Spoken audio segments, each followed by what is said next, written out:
ഇന്ന് നോക്കാൻ പോകുന്നത് കുറിച്യർ കലാപത്തെക്കുറിച്ചാണ്. കേരളത്തിൽ നടന്ന ആദ്യ ഗോത്ര കലാപമാണ് കുറിച്യർ കലാപം.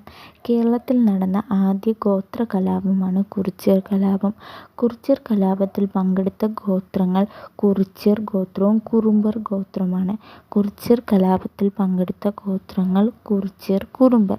കലാപം ആരംഭിച്ചത് 1812 മെയ് 1 വയനാട്ടിലാണ്. കുറിച്യർ കലാപം ആരംഭിച്ചത് 1812 മെയ് 1. കലാപത്തിന് നേതൃത്വം നൽകിയത് രാമൻ നമ്പി. രാമൻ നമ്പിയാണ് കുറിച്യർ കലാപത്തിന് നേതൃത്വം നൽകിയത്. കലാപ കാരണങ്ങൾ എന്തൊക്കെയെന്ന് നോക്കാം. ബ്രിട്ടീഷുകാർ അമിത നികുതി ചുമത്തിയത്, നികുതി പണമായി അടയ്ക്കാൻ നിർബന്ധിച്ചത്, നികുതി അടയ്ക്കാൻ കഴിയാത്തവരുടെ കൃഷിഭൂമി ബ്രിട്ടീഷുകാർ പിടിച്ചെടുത്തത്.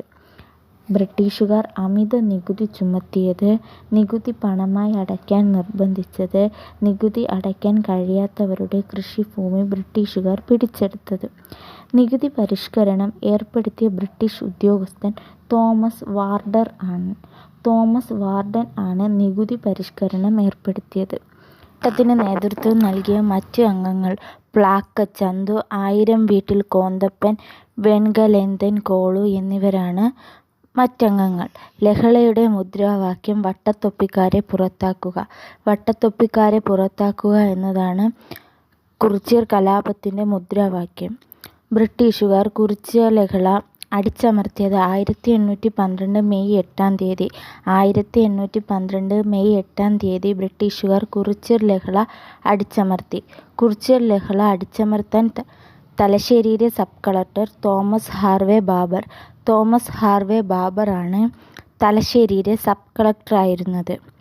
ഒരു മാസം കൂടി കലാപകാരികൾക്ക് പിടിച്ചു നിൽക്കാൻ സാധിച്ചെങ്കിൽ രാജ്യം അവരുടെ നിയന്ത്രണത്തിലായേനെ എന്ന് കുറിച്യർ കലാപത്തെക്കുറിച്ച് അഭിപ്രായപ്പെട്ടത് തോമസ് ഹാർവേ ബാബറാണ്.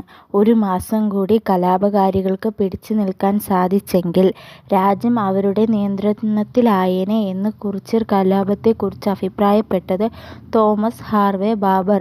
കുറിച്യരുടെ ജീവിതവും സംസ്കാരവും എന്ന പുസ്തകം രചിച്ചത് കുമാരൻ വയലേരി.